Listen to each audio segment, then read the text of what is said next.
Yo, what is going on, guys? The trade day results for episode 6 of the trade day.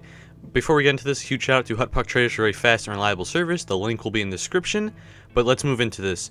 So, I wasn't expecting too many trades. It was a pretty short trade day, but as you can see, we have a lot of, well, not too many trades, but we have plenty, I should say. So I'm pretty happy about that, but let's start out with Gagne. We have McDonough and 600 pucks. The 600 pucks is really appealing, and then this one, which has more pucks, but the value-wise, it's not as much as McDonough is. So we're going to have to reject the second one for sure, and we're actually going to take the McDonough. McDonough at the time I thought was 20k, but apparently he's 25k, and I sold him for 26k or so. Again, this is not a live commentary. Live commentary seemed to be giving me problems with the Elgato, so that one didn't work out, so we'll just go over it this way.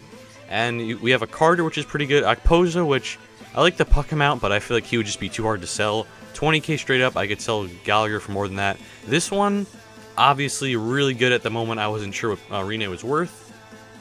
Franzen, no thank you. This one was just basically donating 2k, but it's fine. Unless he really wanted an untouched Gallagher, but I didn't really want to accept that because I'd have to sell Gallagher anyway. So I like the Carter, but I already had one. Plus Carter only goes for like 20-25k. So it was about even trade, so I would have accepted that. I believe Carter goes for that much. I don't know, his price could have dropped. But we move into the next one before we accept the one prior to that. This one was alright, but Wheeler is probably a hard card to sell. Koivu, not worth anything. Bobby Ryan, a pretty good card, but he's kind of hard to sell because he's not the fastest player. This one was really good, but I had to decline that one. A 50 puck donation, no thank you. Hemsky and 11k was alright, and then just straight up 20k.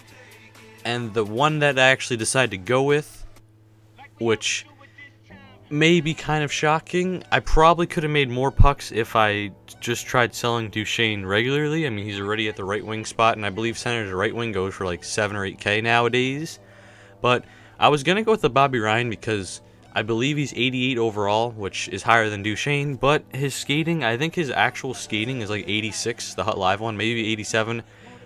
But yeah, I didn't take that one because I thought Bobby Ryan only went for like 15 or 20k, which he could, but I just took the 20k straight up. Thank you whoever sent that. It's pretty good. I probably could have got like 3 or 4 more k more, but I didn't.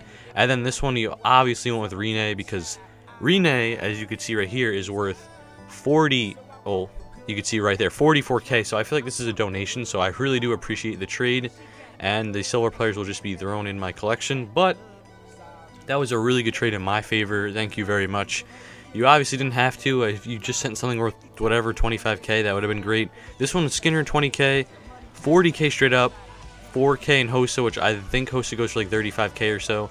Stasny and 25k, and then this one, which no thank you, because Pacioretty dropped to like 7k, and this one also no thank you. But let's move back to the Kessel. We've got 3 trades that are all, in my opinion, good, because Kessel's worth around 40 to maybe 50k since he's untouched. And at the moment, I thought Stasny was worth 20k, 25k maybe. And once you accept this trade, you will see what he's only worth, sadly.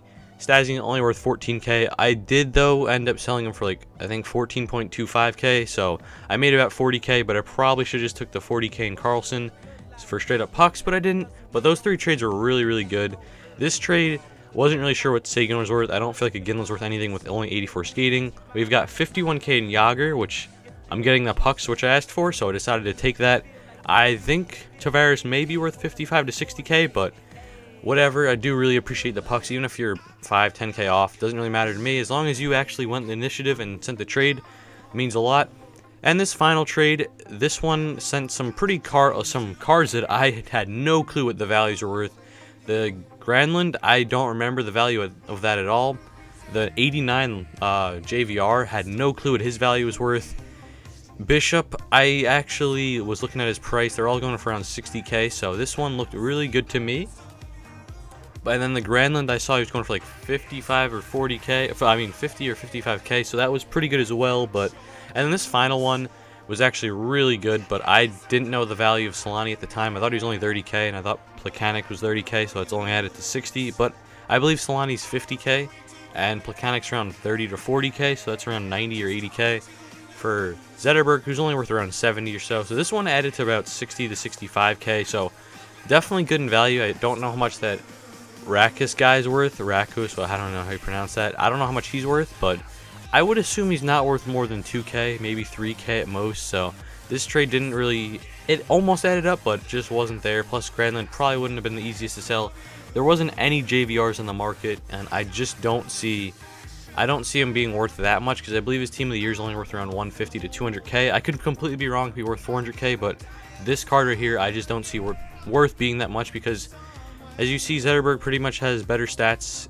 Well, it's better skating, and then that's about it. But still, he's got better skating, only worth 70K and higher overall, so I wasn't sure how much JVR was worth. I was just putting his price range around 60 to 70K. He could be worth 100K, and I could have lost out on this trade, but I decided to actually end up rejecting this one, or delaying it here. This one, Thornton, I was liking this trade a lot at first, because I thought Thornton was 60 to 70, and I thought Sedin was like 20, and St. Louis was like 20, but Thornton's around 45K, 40K, Sedin's around 15 to 20, and St. Louis is around 10K or so, so this trade is good, definitely. It's definitely worth it, because 45 plus, I guess you'd say 15 for Sedin, that's around 60, plus another 10 to 15 for St. Louis, that's 75K or 80K, but this trade right here, Bishop at the time was going for 64K, the cheapest, and that looked really good to me, and plus I know how overvalued he is because how tall he is. He is a good goalie, don't get me wrong, but for an 80, was he 82 or 85? I think he's 82 overall. Yeah, just, I ended up taking this one because Couture's around 20K and Bishop's around 60. I only ended up selling him for 55K at the time, but that's still a 75K deal for a player who's only worth 70K or so like that. I believe Zetterberg's only 70K, but I ended up taking this deal, and I do really appreciate everyone else who sent the trades, not just to this card, but to all the cards.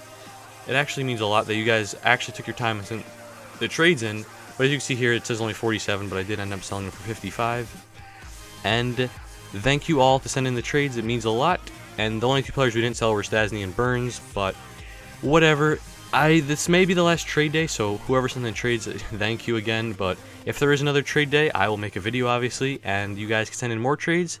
But thank you guys for the great trades, and I do really appreciate it. And I will see you guys next time. I need your time. When everything's wrong, you make it right. I feel so high, I come alive. I need to be free with you tonight. I need your love.